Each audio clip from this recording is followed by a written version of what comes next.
নমস্কার, আজ বাংলায় স্বাগত। আজকের দিন ভীষণ গুরুত্বপূর্ণ বঙ্গ বিজেপির ক্ষেত্রে। কেন? বঙ্গ বিজেপির সূত্রে যেমনটা খবর পাওয়া যাচ্ছে যে আজকে প্রায় বেলা 12টা নাগাদ একটি বৈঠক হচ্ছে সল্টলেকের পার্টি অফিসে, এবং সেই বৈঠকে উপস্থিত রয়েছেন একেবারে হেভিওয়েট নেতৃত্ব। একদিকে যেমন রয়েছেন রাজ্য বিজেপির সভাপতি সুকান্ত মজুমদার থেকে শুরু করে একাধিক বিধায়ক, শঙ্কর ঘোষ থেকে শুরু করে অভিজিৎ গাঙ্গুলি এমপি হিসেবে রয়েছেন, বনসাল রয়েছেন, একাধিক বিজেপি নেতৃত্ব এই বৈঠকে রয়েছে। কিন্তু ঠিক কেন? সূত্রের যেমনটা খবর পাওয়া যাচ্ছে যে এই খুব তাড়াতাড়ি হয়তো রাজ্য বিজেপির সভাপতি কে হবেন সেই নিয়ে একটা সিদ্ধান্ত আজকের এই বৈঠকে হতে পারে, এমনই কিন্তু খবর পাওয়া যাচ্ছে। আবার অন্যদিকে এমনটাও খবর পাওয়া যাচ্ছে যে বিভিন্ন রকম সাংগঠনিক প্রস্তুতি, আগামী নির্বাচনে কী কী দিকে এগোবে, কোন দিকে কি হবে, রোড ম্যাপ কার্যত ঠিক করা হবে এই এই বৈঠক থেকেই।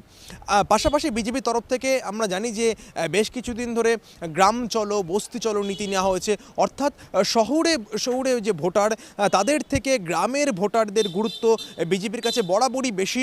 সেই নিয়ে কিন্তু একেবারে শীর্ষস্থানীয় নেতৃত্ব যারা রয়েছেন গেরুয়া শিবিরের, তারা বারবারই বলেছেন, অর্থাৎ সেই দাবিকে সামনে রেখেই আগামী দিনে গ্রামে চলো নীতিকে নিয়েছে তারা। যেমনটা বিজেপি নেতৃত্ব আজকে সুকান্ত মজুমদার সাংবাদিকদের মুখোমুখি হয়ে বললেন যে আমাদের আগামী দিনগুলোতে যেসব নেতৃত্ব রয়েছেন তারা প্রত্যেকে গ্রামে যাবেন এবং দিনের 1/3 সময় তারা গ্রামে থাকবেন, মানুষদের সঙ্গে কথা বলবেন। পাশাপাশি তাদের যেসব পরিকল্পনা বা আগামী দিনে বিজেপি রাজ্যে আসলে কী কী উন্নয়ন করতে পারবে বা দেশে কী কী উন্নয়ন হচ্ছে সেই সব গোটা বিষয়গুলো গ্রামের মানুষের সামনে তুলে ধরবে। অর্থাৎ একেবারে গ্রাউন্ড জিরো, গ্রাসরুট লেভেলকেই কিন্তু টার্গেট করছে বঙ্গ বিজেপি নেতৃত্ব। অর্থাৎ একদিকে যেমন বস্তি চলো গ্রাম চলো নীতি যেমন নিয়েছে বিজেপি, পাশাপাশি আগামী নির্বাচনে আমি বারবার যে কথাটা বলছিলাম যে রণকৌশল কী হবে, সেই রণকৌশল কিন্তু আজকের এই মিটিং থেকে সিদ্ধান্ত হতে পারে, এমনটাই কিন্তু খবর। অন্যদিকে একেবারে রসিকতার স্বরে না বললেই নয়, দিলীপ ঘোষ তিনি একেবারে যে ব্যাচেলার ছিল সেই ব্যাচেলার জীবন তার ঘুচতে চলেছে। তিনি আগামী দিনে দম্পতি অর্থাৎ বিবাহ জীবনে প্রবেশ করতে চলেছেন বলা চলে, প্রবেশ করেও ফেলেছেন, কথা বলার অপেক্ষা রাখে না। আজকে সকালে সুকান্ত মজুমদার থেকে শুরু করে একাধিক বিজেপি নেতৃত্ব তারা দিলীপ ঘোষের নিউটনের বাড়িতে গিয়েছেন এবং তাকে শুভেচ্ছা বার্তা জানিয়েছেন।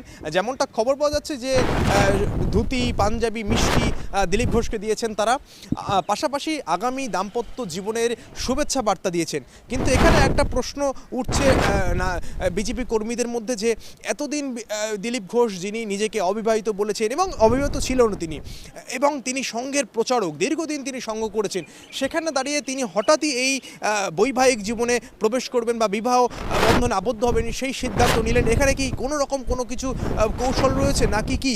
কিন্তু বিজেপি নেতৃত্বে যেটা সাফ বক্তব্য যে এটা পার্সোনাল ম্যাটার, পার্সোনাল লাইফ, এক্ষেত্রে কোনো রকম রাজনৈতিক জীবনের সঙ্গে ব্যক্তিগত জীবন একেবারে গোলানো ঠিক হবে না।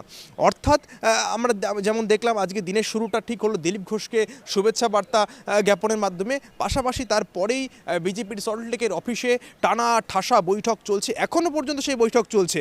বৈঠকের নির্যাস ঠিক কোন দিকে এগোয় সেই দিকে আমাদের প্রত্যেকের নজর থাকবে।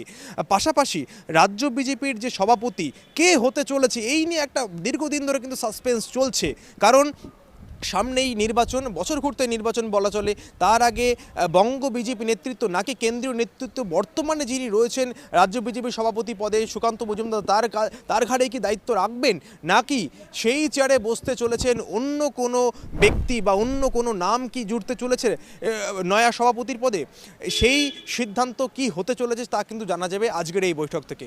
ক্যামেরা সত্যি ব্রহ্মর সঙ্গে দীপন সরকার, আজ বাংলা।